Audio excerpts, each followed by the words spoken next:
We're back to figure 1A, our control, competence, clarity graph, where we talk about the leaders tuning the level of control to the competence and clarity of the team. Now, it turns out that we actually have a little Z factor. So we say the level of control is a function of competence and clarity and Z.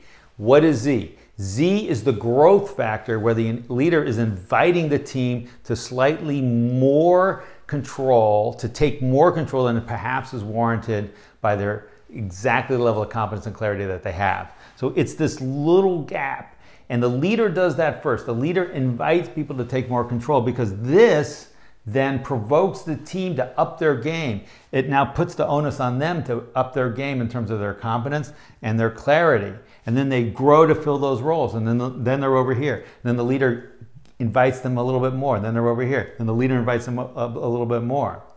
Now, the size of that Z is dependent upon two things. Number one, the learning orientation inside the organization and the people.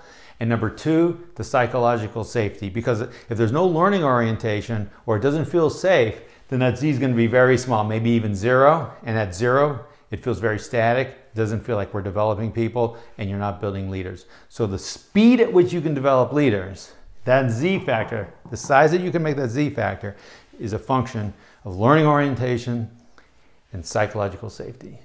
I'm David Marquet. That's your Leadership Nudge.